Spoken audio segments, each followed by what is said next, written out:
Terima kasih untuk napas yang masih Kau berikan Tuhan. Itu semua adalah anugerah terbesar-Mu dalam hidup kami. Kami ada sebagai mana kami ada ya Tuhan. Terima kasih Tuhan. Pada sore menjelang malam hari ini kami datang kepadamu, menaikkan puji-pujian syukur hormat hanya bagi-Mu. Dan kami akan mendengar akan isi hati-Mu yang disampaikan oleh hamba-Mu Tuhan. Layakkan kami Tuhan, pakai kami sebagai alat di tempat ini dalam rangka ulang tahun Ibu Gembala kami ya Tuhan. Terima kasih Bapa, kami serahkan waktu terbaik kami dari awal pertengahan hingga berakhir dalam nama Tuhan Yesus Kristus. Engkau baik, sangat baik dalam hidup kami. Terima kasih Tuhan, dalam nama Tuhan Yesus. Haleluya. Amin.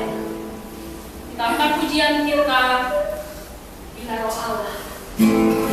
Ada di dalam.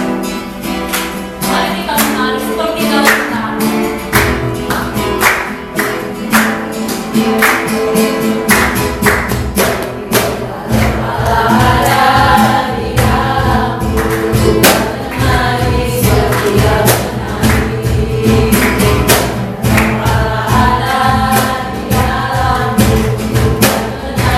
Seperti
kepada Tuhan Yesus, kami juga percaya kepada Roh Kudus, satu Allah dalam tiga pribadi yang memiliki otoritas dan kuasa di dalam kehidupan kami. Malam ini kami bersyukur Tuhan memberikan kami umur panjang, Tuhan memberikan kami nafas kehidupan, Tuhan memelihara dan menjaga kehidupan kami. Kehidupan kami, kehidupan penuh anugerah dan berkat Tuhan. Dalam ucapan syukur ini Tuhan, kami mau mendengar dan merenungkan firman-Mu. Firman-Mu terus menambahkan kekuatan bagi iman kami, sehingga kami tidak perlu khawatir dan takut akan segala sesuatu yang terjadi dalam kehidupan kami. Sebab tangan Tuhan yang kuat terus akan menopang dan memelihara kami. Dalam nama Tuhan Yesus, kami mengucap sudah berdoa. Haleluya. Amin. Kalau yang akan datang adalah kerusakan. Bahkan jika kita hidup tanpa Tuhan, berantakan. Kehidupan kita akan berantakan, kehancuran, bahkan kebinasaan kekal. Ketika manusia hidup tanpa Tuhan, Tuhan tidak membiarkan itu terjadi. Ketika Tuhan melihat kehidupan manusia yang sudah kacau, sudah rusak karena dosa, sudah hancur, berantakan, Tuhan berusaha untuk hadir ke bumi dalam rupa manusia. Tetapi ternyata ketika Tuhan hadir ke bumi dalam rupa manusia, rupanya manusia itu, dunia itu tidak mengenalnya.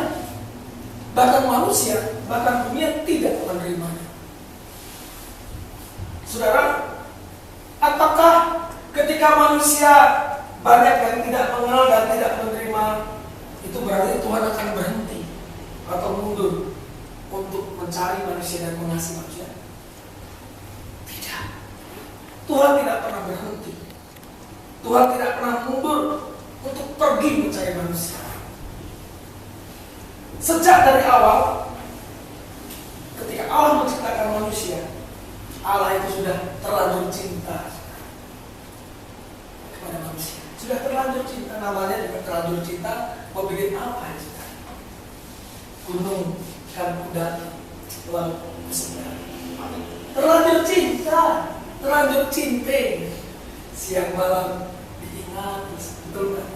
Betul. Mama kan terlanjur cinta. Kan sudah, walaupun tidak punya cinta, cintanya kan ada di hati. Dia sedang menunggu di sana, kan? Namanya sudah terlanjur cinta, ya kan? Nah, sejak dari awal Allah itu sudah jatuh cinta kepada manusia, jatuh cinta kepada saudara dan saya. Sehingga walaupun saudara dan saya, walaupun manusia itu banyak yang menolak, melupakan Tuhan, dia tidak pernah berhenti dan mundur untuk mencari saudara dan saya. Allah dalam nama Yesus tidak pernah putus asa untuk mencari kita, untuk mengasihi kita. Bagaimanapun caranya, Allah akan bekerja sehingga entah diketahui oleh manusia atau tidak diketahui manusia, entah diketahui kita atau tidak diketahui kita, tanpa kita sadari, Tuhan selalu menopang kita. Di saat kita lemah, tanpa entah kita tahu, entah kita tidak tahu, Dia tetap ada terus untuk menguatkan kita. Entah kita berdoa atau tidak berdoa, Allah terus bekerja dalam segala hal untuk mendatangkan kebaikan. Terlanjur cinta, terlanjur sayang. Dan walaupun manusia sudah jatuh dalam dosa sekali, walaupun manusia itu sudah pecah, tidak. Walaupun orang itu menghina Yesus sekalipun, menghina Tuhan sekalipun, dia tetap masih menunjukkan rasa cintanya kepada manusia. Sampai betul-betul batas waktu yang Tuhan berikan kepada manusia itu berakhir. Selama batas waktu yang Tuhan berikan itu belum menuju kepada titik akhir, saudara, Allah masih menunjukkan kesempatan supaya manusia tahu betapa Allah itu mencintainya, mengasihinya. Dan saudara, sejak dari proses penciptaan, karena saking cintanya, Allah sangat menaruh perhatian secara khusus pada manusia. Perhatian khusus. Coba perhatikan, saya akan membuat sebuah perbandingan. Kejadian 1:11, saya ingin membuat perbandingan antara tumbuhan, binatang, dan manusia. Kejadian 1:11 dikatakan demikian. Berfirmanlah Allah, hendaklah tanah menumbuhkan tunas-tunas muda, tumbuh-tumbuhan yang berbiji, segala jenis pohon buah-buahan yang menghasilkan buah yang berbiji, supaya ada tumbuhan-tumbuhan di bumi, dan jadilah demikian. Ketika Tuhan ingin menciptakan tumbuhan, Tuhan berbicara kepada siapa? Coba perhatikan salah seorang. Kejadian 1:11. Ketika Tuhan ingin menciptakan Tuhan, kita akan menerima kuasa sebagai anak-anak Tuhan, sebagai anak-anak raja. Kalau kita diberikan kuasa sebagai anak raja, saudara, jangankan anak raja, anak camat saja hidupnya pasti diberkati. Betul ya? Anak bupati contohnya, jangankan anak bupati, anak camat, anak lurah saja, nggak ada yang kelaparan. Sedangkan kita anak raja, saudara, ketika kita memahami bahwa kita adalah anak-anak Tuhan, tidak ada yang perlu dikhawatirkan dalam hidup ini. Amin. Nggak perlu dikhawatirkan. Nggak ada yang perlu kita takutkan. Tidak ada yang perlu kita cemaskan dalam hidup ini. Itu yang pertama, jika kita sungguh-sungguh mengenal Tuhan dan menerima. Yang kedua, Galatia 4:7. Jadi, kamu bukan lagi hamba, melainkan anak. Jikalau kamu anak, kamu juga akan menjadi ahli-ahli waris oleh Tuhan, oleh Allah. Yang kedua, jika kita mau sungguh-sungguh, jika manusia mau sungguh-sungguh mengenal Tuhan, akan menjadi ahli waris kerajaan surga, saudara. Saya sempat goncang. Ada banyak agama-agama, ada agama yang menawarkan tentang konsep-konsep iman, keselamatan. Sempat di pikiran saya itu sempat membanding-bandingkan. Propaganda mereka, dakwah mereka itu begitu luar biasa, menyerang iman Kristen, menyerang doktrin-doktrin Kristen, dan memang banyak orang yang tergoncang, saudara. Dan saya sempat berpikir, mana yang benar? Sudah digambarkan. Tetapi ketika saya terus berdoa dan mempelajari, saya mulai terbuka ketika saya mempelajari konsep surga. Saya mencoba mempelajari konsep surga, agama-agama. Konsep surga agama ini bagaimana? Konsep surga agama.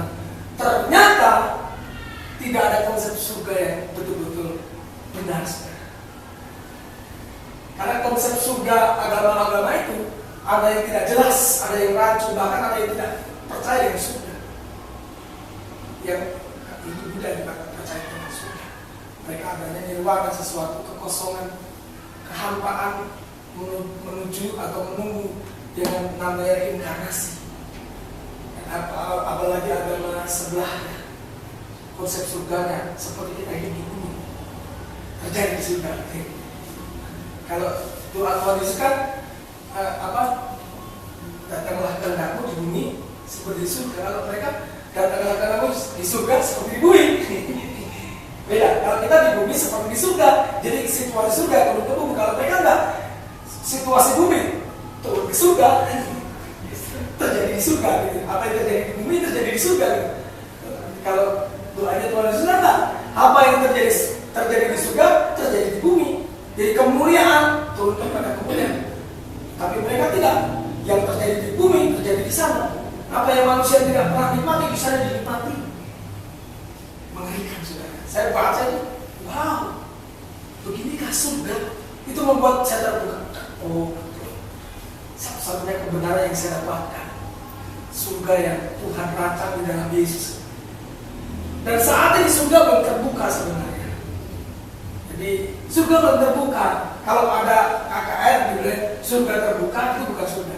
Taman Firdaus itu. berkat surga yang terbuka. Kalau pintu surga belum terbuka, ingat, pintu surga belum dibuka. Tetapi kalau berkat-berkat surga sudah bisa diberikan kepada kita. Kan doa Tuhan Yesus, datanglah kerajaan menjadilah kerajaan di bumi seperti di surga. Artinya berkat-berkat surga ini sudah bisa diterima oleh kita melalui Kristus. Tetapi surga dia belum dibuka. Ya, cuma katanya bahasa ya, sebuah bahasa sastra berpulang ke rumah Bapa di surga. Baik dalam hidup kita.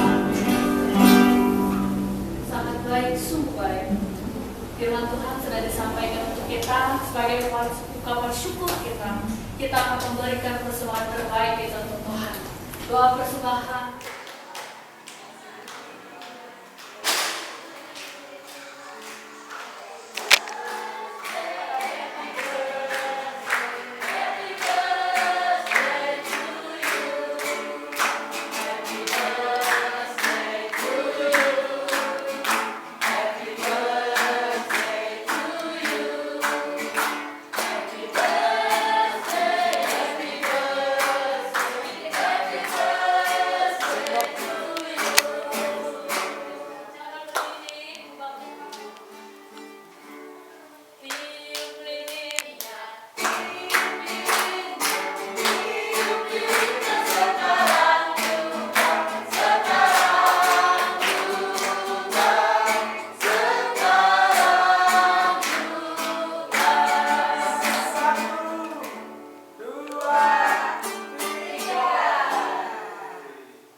Bagi kue.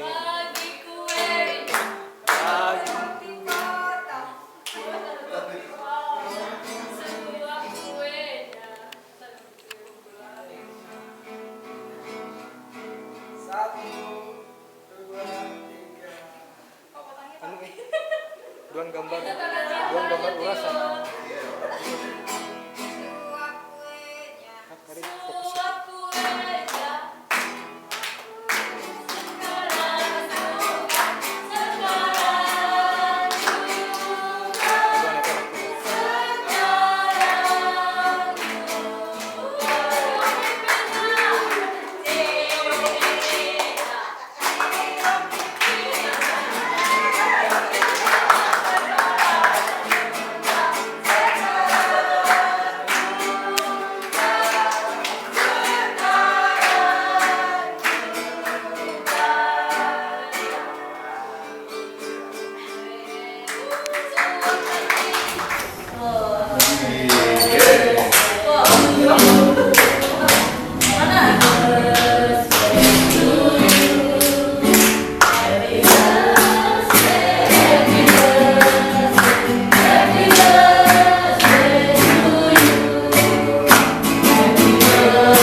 Suap kueda. Satu, dua, tiga. Itu tanda cintanya Tio. Suap kuenya. Suap kueda. Sekarang sekarang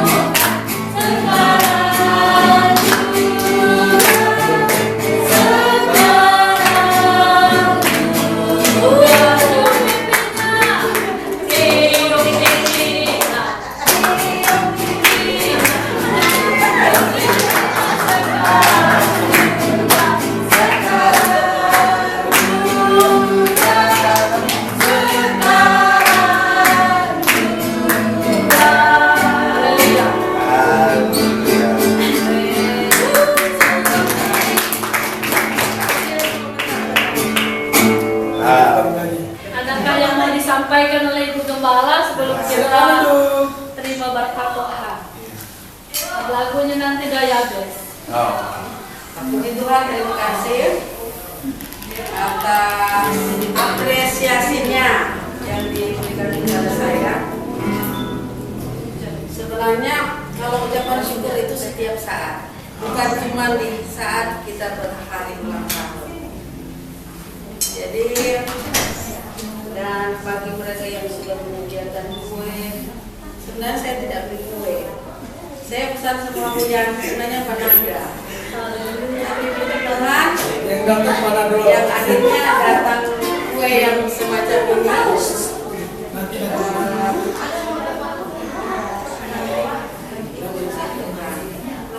Nanti dibagi-bagi. Lagi direkam anu gemnya. Punya Lagi mami. direkam. Nanti dibagi-bagi ya. Udah selesai. Iya, selamat ulang tahun. Jadi sekali lagi terima kasih yang sebesar-besarnya kepada Iya. kita semua, bukan cuma ibu-ibu tapi didampingi oleh bapak-bapak. Ini merupakan cinta kasih yang luar biasa. Sebagaimana Tuhan mengasihi kita, itu juga yang kita harus lakukan itu di dalam kehidupan kita. Sebagai di dalam keluarganya Tuhan. Eklesia kan itu keluarga. Jadi selama ini kita sudah merasakan kekeluargaan yang luar biasa bagi kita, tetapi lebih lagi kita tunjukkan itu sehingga orang-orang yang ada di dalam jemaat-jemaat yang ada di dalam gereja kita lebih bersatu lagi. Amin. Iya kan? Terlebih lagi kepedulian. Sebagaimana Tuhan peduli kepada kita, maka kita juga harus peduli kepada orang-orang yang ada di sekitar kita, dan juga kepada keluarga kita. Kalau keluarga kita peduli, maka mereka juga akan bersama-sama dengan kita. Amin. Maka di tahun yang akan datang, gereja kita luar biasa. Amin. Apalagi kalau sudah punya gereja yang baru, karena kalau kita masih memakai gedung ini, setiap tahun kita harus bayar 95 juta rupiah. Dan kita bersyukur kepada Tuhan. Mari kita kerjasama supaya tahun depan sudah ada gereja yang baru. Jadi kalau bisa tahun depan kita bernatalan di gereja yang baru. Ini tujuan kita sebenarnya. Untuk itu, mari kalau seandainya kita masih belum berpartisipasi, nah kita berpartisipasi bersama-sama, karena apa yang Tuhan berikan kepada kita itu semuanya daripada Tuhan, dan Tuhan akan kembalikan itu kepada kita. Dan saya berterima kasih kepada rekan-rekan wanita yang hebat yang sudah bersama-sama sampai saat ini. Tuhan Yesus memberkati. Dan mari kita saling menopang satu dengan yang lain. Karena kalau cuma satu dua orang yang kerja, sia-sia perjuangan kita. Karena perjuangan kita saat ini luar biasa, melawan penghulu-penghulu di udara, iya kan? Tetapi kalau kita tetap bersatu, maka Tuhan akan memberkati kita. Tuhan tetap bersatukan kita, dan saya berterima kasih kepada semua yang sudah berjeri lelah bersama-sama dalam pelayanan ini. Tuhan Yesus memberkati. Siapa tahu tahun depan ada ketua BPI yang baru. Iya kan? Amin. Iya kan? Setuju atau tidak? Setuju. Tahun depan sudah ada ketua BPI yang baru, dan kita bersyukur karena satu kali sudah kita menghadiri pelayanan BPI ini. Walaupun kita datang sudah akhir firman Tuhan, hampir akhir, tetapi kita bersyukur karena mereka melayani kita, kemudian menerima kita dengan senang hati. Sebenarnya sudah banyak yang kenal kita, tetapi kita yang belum memperkenalkan diri sebelumnya kepada mereka. Ya, karena kita sudah mandiri, berarti tahun depan sudah mulai bayar apa yang menjadi hak kita. Jadi sekali lagi atas kehadirannya saya ucapkan terima kasih. Begitu juga dengan bapak-bapak, dan ada yang masih jomblo tapi sudah mempersiapkan diri untuk sana. Kan sudah mempersiapkan diri. Sebenarnya tanggal 10 kemarin Mas Puji berulang tahun. Iya. Kemudian tanggal 22 Angelo, tanggal 25 ya yang tercinta. Tanggal 29 Hotmiana. Jadi kita ya tergabung di dalam November ceria yang ceria. Sembilan masih ada. Dan sekali lagi terima kasih atas kesempatan, atas kehadiran kita semua. Dan tentunya ada sesuatu yang diberikan setelah ibadah ini. Jadi tunggu sebentar. Siapa yang belum tidak dapat. Ya, terima kasih. Sekali lagi yang telah memberikan kue, ya kan? Ada juga dari Bu Nancy yang sudah memberikan kue. Kita makan bersama. Ya kan? Kue itu makan bersama, bukan